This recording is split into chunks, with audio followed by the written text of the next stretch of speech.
What's up, folks? It's Eric. It is August 8th. So I'm just pretty much showing you a recap of what I did with Microsoft over the last 2 days.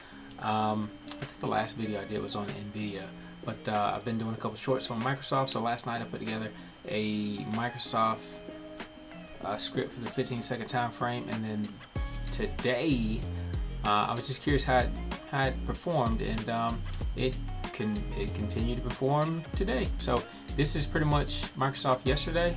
It made about $273. Again, we're talking about a $50,000 account. We're using $35,000 worth of it at a time. So if you're using margin, that's not even, that might be half of or a quarter of what you could use. So this is, it's taking 100 shares, 106 shares, something like that.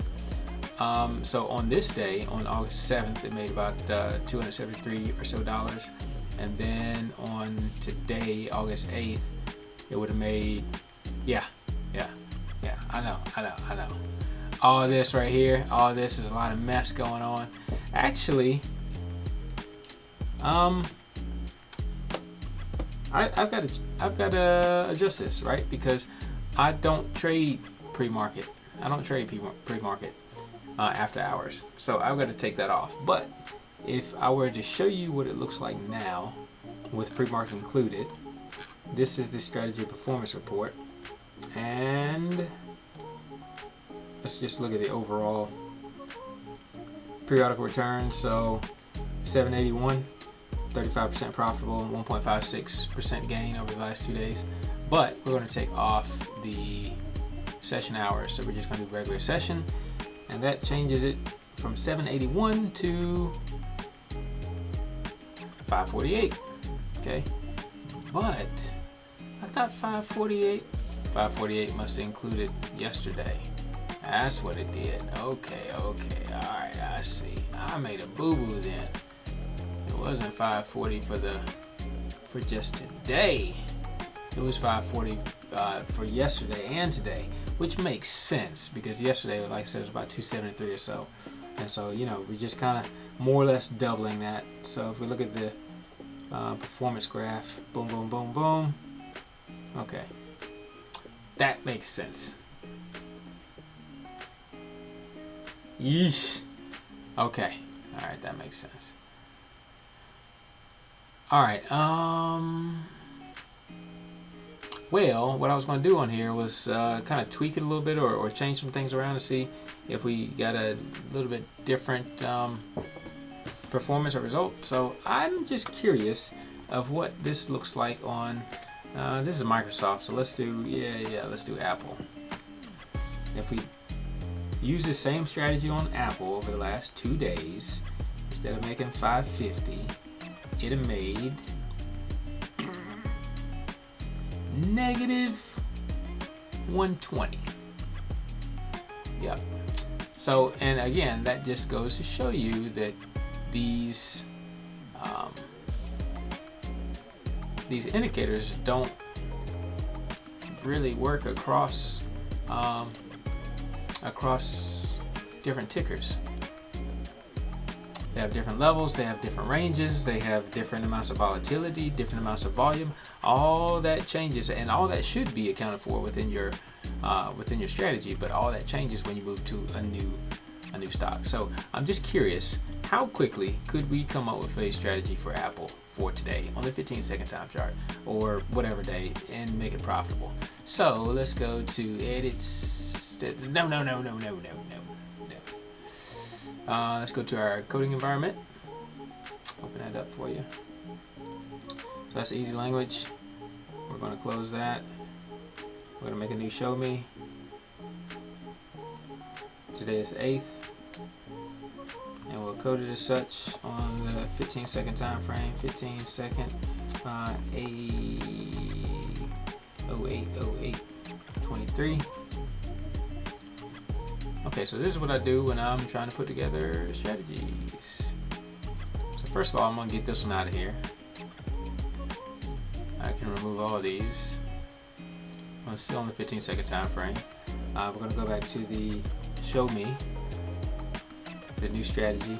We verified it. So now we go back to the chart, and we will, and I'll tell you guys, it looked like my computer needed to do a few updates. So it did the updates. Between doing the updates and then there was something that went on wrong with Tradestation today, and I had to call Tradestation, the tech support. Apparently they knew what was going on. Apparently other people have been having that issue. So the Tradestation platform pretty much like just crapped out, crashed, failed, whatever. Every time you open it, it'll run for a minute or two and then it'll just disappear. Open it, run for a minute or two and then disappear. So I called the Tradestation techs. She walked me through a bunch of stuff, and she had me change a setting up here. That file, she had me change this. I'll do it in just a second. She had me change a setting, and now the whole dag blessed thing, everything runs way faster. Makes me think I don't need another computer now. Alright, so let me show you. We went to File, and then we went to Preferences, and then Desktop,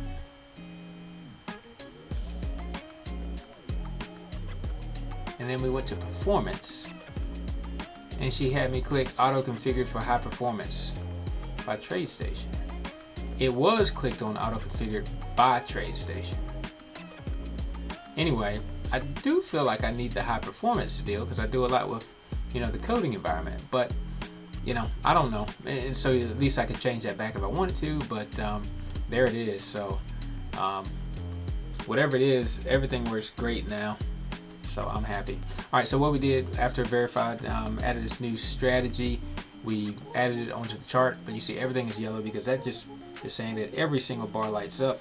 But when we're looking for the dips, we're looking for a bear bar, so we're looking for the close to be less than the open. All right, verify that. Okay, and we actually need to go back to studies, and we have some other studies going on in here. Apple in the 15-second time frame. We got Microsoft still on here. Take that out. We've got Microsoft on 1 minute. Take that out.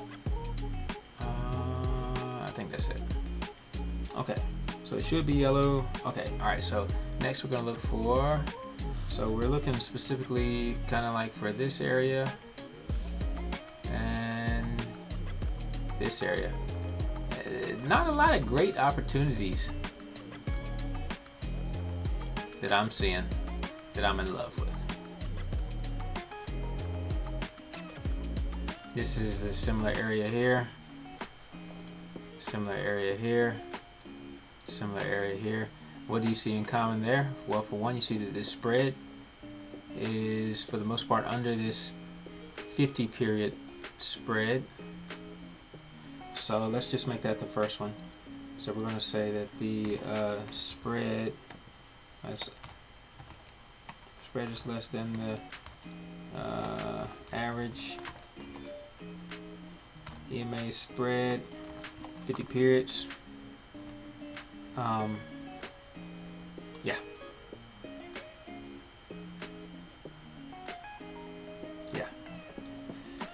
Okay. And then also those bars are under the, yeah. All right, so now we got that. So we whittled it down a little bit more. Whittle.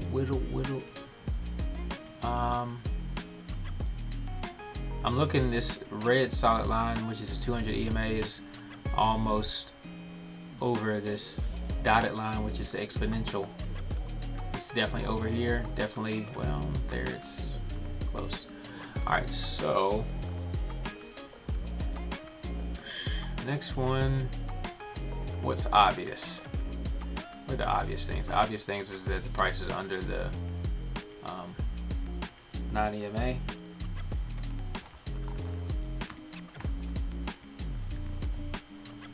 Or the non-simple average, simple moving.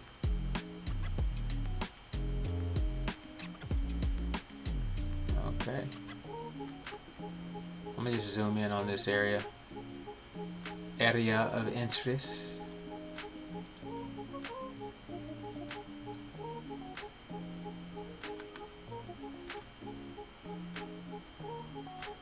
High volume, no thank you.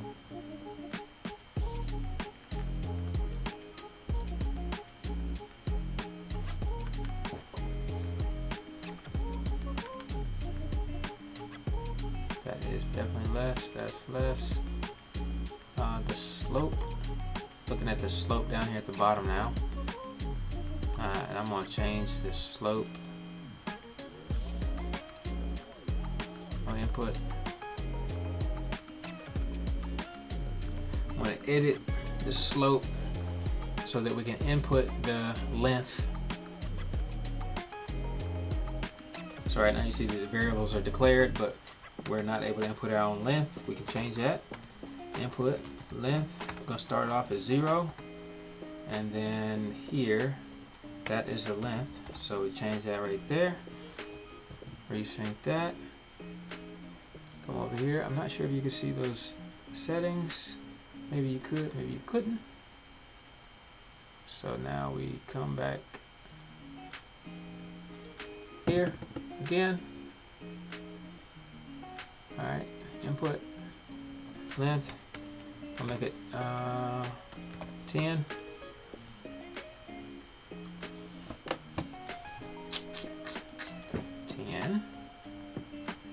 Alright, so we already have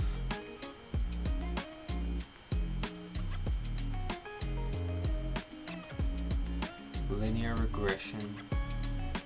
Okay, so that's the 5, and then that's going to be the 10. Okay.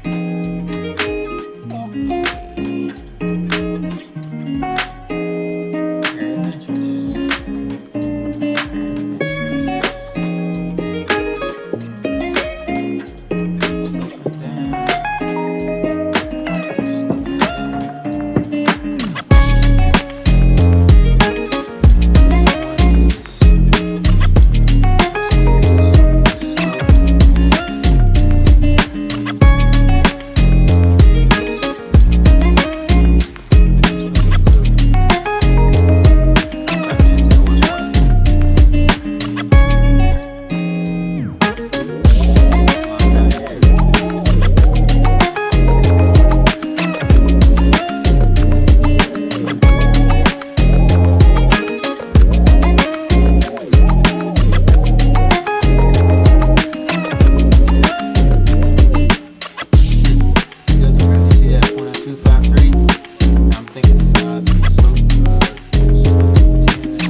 Price will be low, length is 10, is less than, actually we're going to work that to value, so we don't have to keep repeating it, writing that, and all we have to do now is just write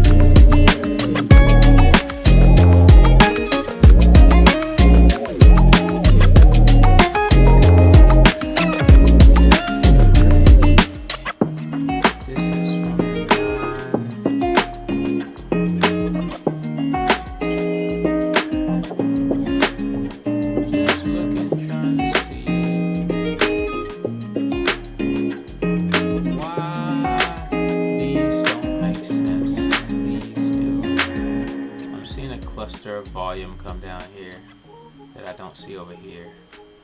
So let's say that the volume's got to be over the 6 and the 50 period volume. Volume is greater than V6 and volume is greater than V50. 6 period average of the volume and the 50 period average of the volume. That's what that is. Okay. You seeing what you like yet? Let's do one more. Let's do like a swing low. So a swing low based on three bars. that the value, well, the value will be lower than that. Let's say that the open has to be lower than the swing low. Let's see what that looks like. So we're gonna do swing low instance. So 1 low 3 6, 1 low 3 6. I'll try that. Now I want to say value, that's value 3. So we're going to say if value 3 is greater than 0, then value 6 equals value 3. Else value 6 equals value 6 of 1 bar ago. Now I think that works. And they were saying that the open has to be lower than that. That would actually,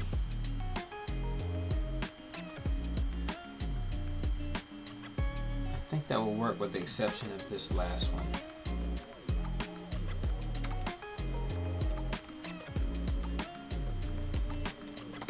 Let's leave it there.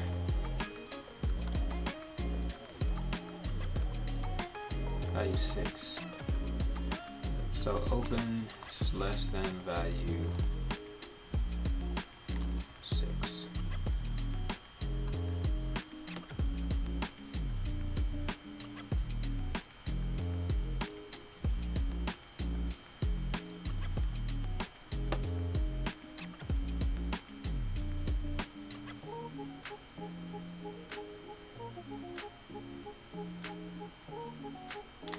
Bingo. Okay, I tell you what, I am getting a lot better at this though, because I mean, I've been on here what, 15 minutes now, and got some pretty good entries. And it, you know, when I first started doing this, I'd probably be about 2 hours coming up with what I just came up with. Actually, I would not have been able to come up with it in the first place, and then in the second place, it wouldn't have looked this good. Now I could play with it for another hour and get these out of here, and I may go back and do that later. I'm not want to do that right now. Right now I want to go hang out with the wifey. But let's just run a strategy here. We can set a stop loss, you know, to get us stopped out of this one and this one. 1, 2, 3, 4. You know, we'll probably get stopped out of like 5, but we got a decent risk to reward ratio going on there otherwise. At least what we're looking at here on this visible screen here. So I'm just going to take all this. I'm going to copy it. I'm going to go to create a new strategy. Exclamation mark.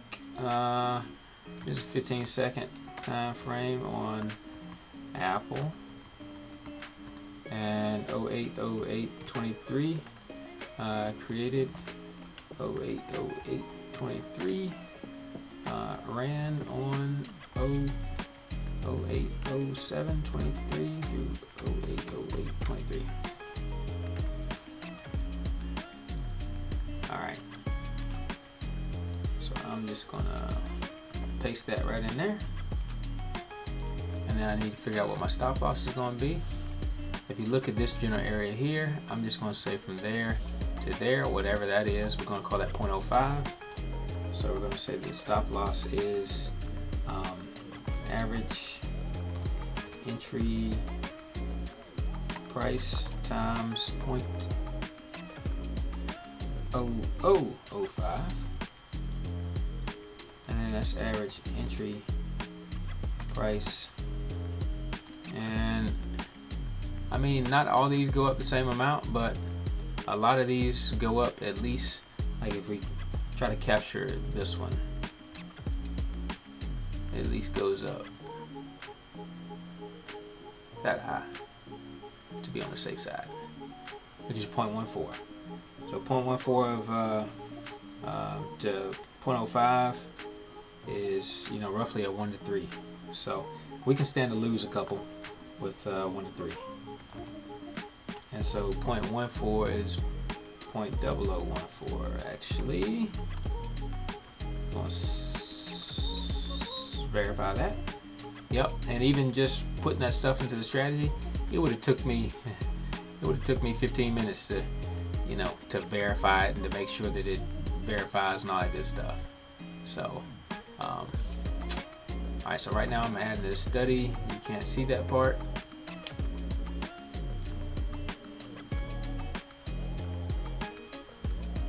Alright, you can see that part. Alright, so 15-second Apple Aapl.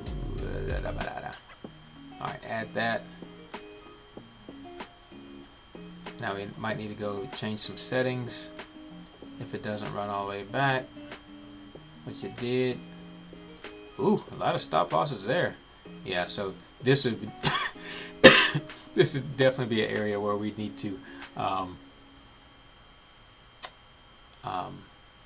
either wait for it to break the slope, or we'd need to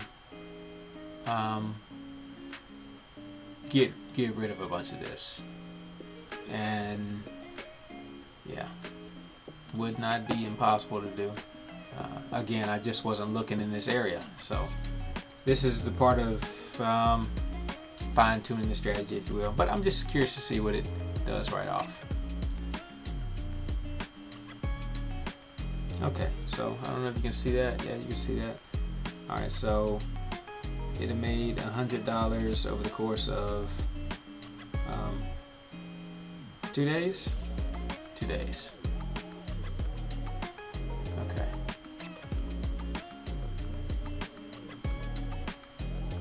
Yeah. All right, so and again, 15 minutes playing with it, not bad. 33% profitable, $92, 0.09% gain. That 0.09 is not great. 1.39 there. All right, so and you can look at the like a trade graph, to show you kind of where your worst ones were visually.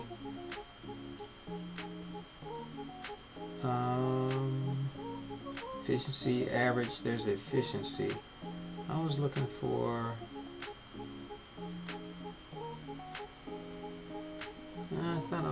I was looking for a different one.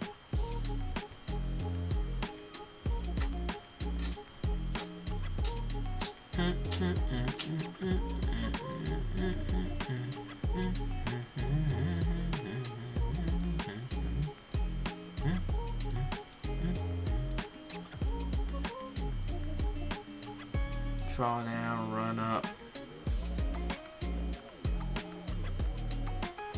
Total trades.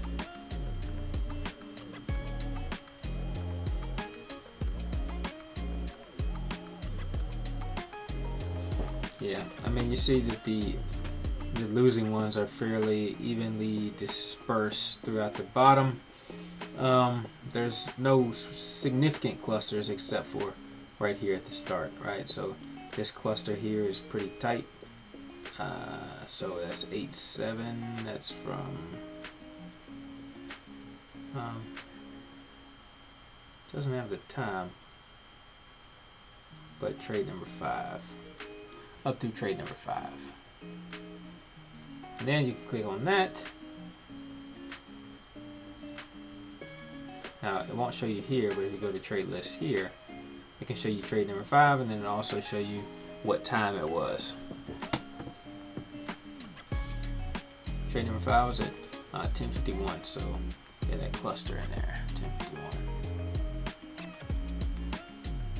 So all these, I guess these in here were the worst ones. So let's just see what's going on in there.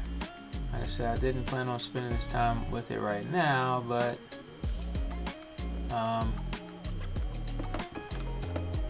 let's see. So this would be our swing low, and there shouldn't be anything right below it until the swing low expires. So that's about right.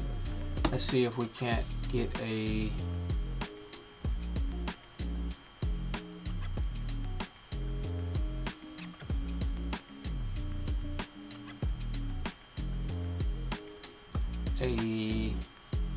let's try another slope. See if we can get another slope on here. It's more like 10 bars.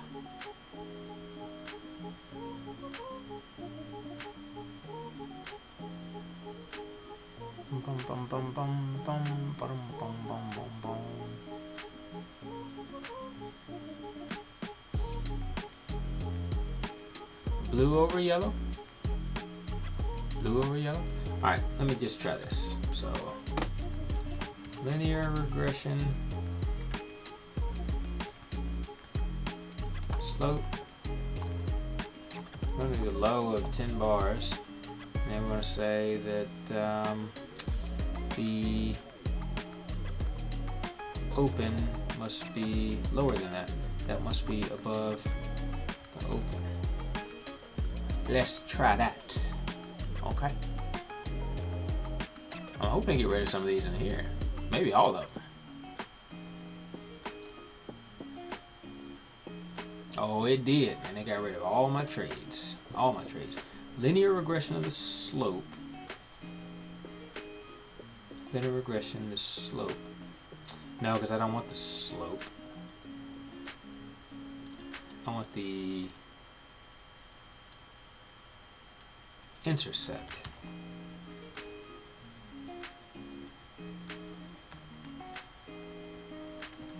Can I get the intercept like this?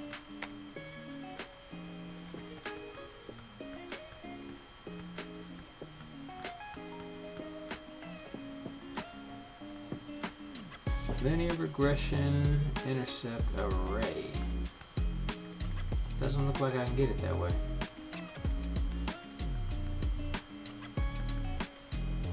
Unless it's the same as value. Otherwise I have to go and I have to input the entire linear function.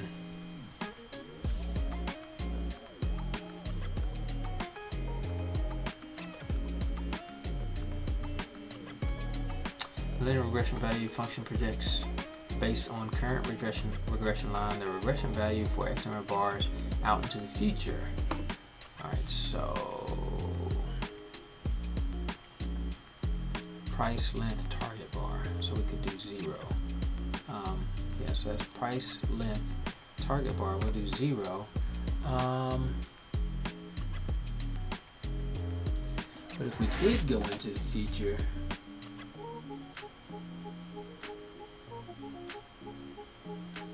okay, I could see how that would be useful.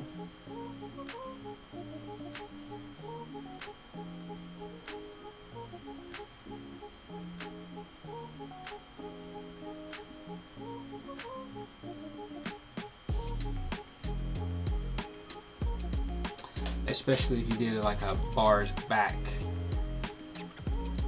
Use the bars back feature. Alright, so let's try this. Let's verify that.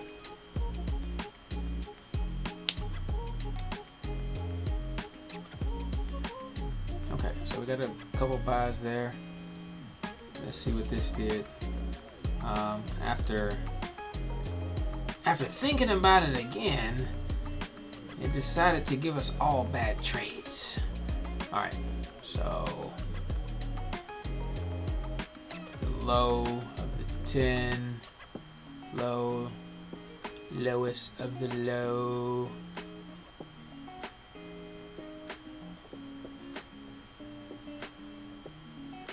$10, 10 bars of the intercept would make that go kind of up there. That'd be down 10 bars there. I'm surprised that one doesn't fire off. When I say that one, I'm talking about this one.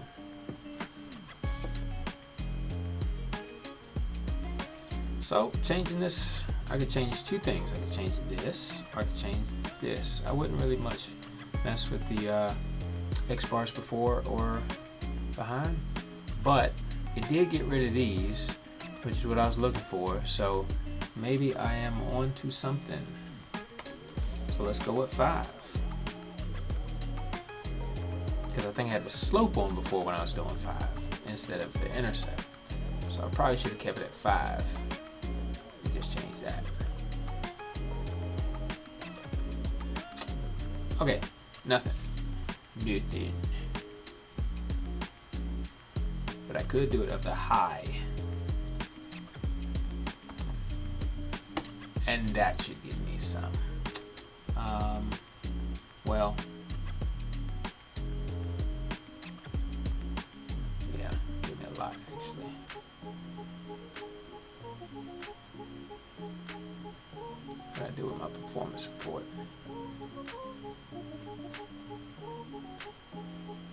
So I'm trying to remember all these little things that I do that actually work well under certain circumstances. And did that work well? Alright, so got us $120 profit. I think that's about where we were before, right? It looks a lot better, actually. I mean, like this first one doesn't, these first couple trades and everything don't look terrible, but we got a nice steady flow up. So I think it looks better, but let's try it for 6. I still want to do the open of the high. Like I said, it gets rid of these. And now is the problem, the trades, or is the problem the risk to reward ratio? We couldn't go higher on the target profit here. We certainly could here. That got stopped out over there. So we could go right there. It got stopped out. So we go lower on the take profit there, and we capture that. I mean, nothing else we can do there. We got, got out with high efficiency there. Here, getting stopped out. I mean, that sucks.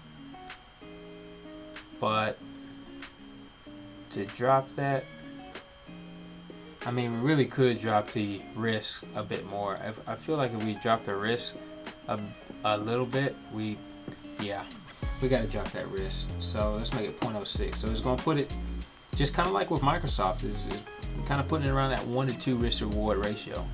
When you first start out and you look at it, you're like, man, it's like a 1 to 4, 1 to 5. And then actually, as you actually start playing with it, you see that no, it's probably more like a 1 to 2. Let's try 6.5. 0.065.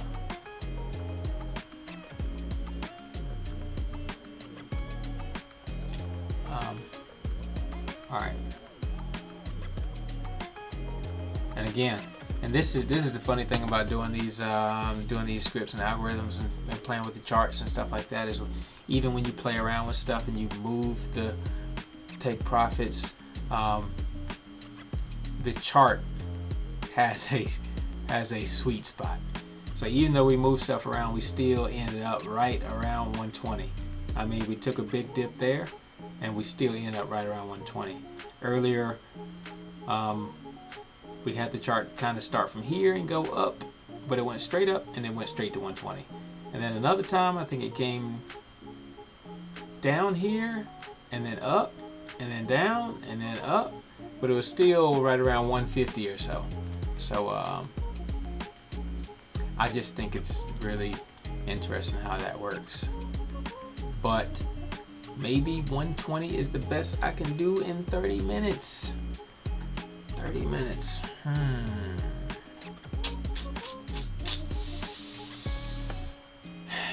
Yeah, and the worst of them are right here, these first couple in here. Now I could do, let's do the EMA. Yeah, that's the EMA spread there. Let's back it out and see, is that EMA spread kind of high there?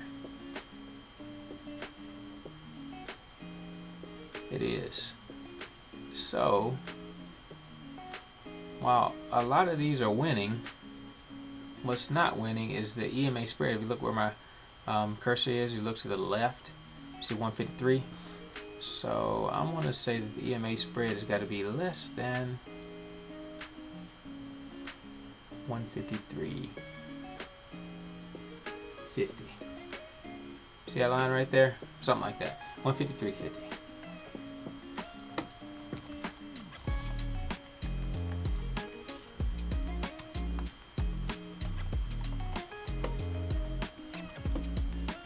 And sync.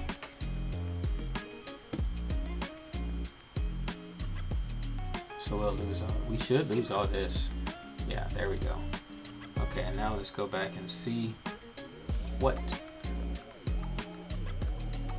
Oh yeah, so you guys can see it before I can, and that looks beautiful. All right, I still can't pull it up. There we go.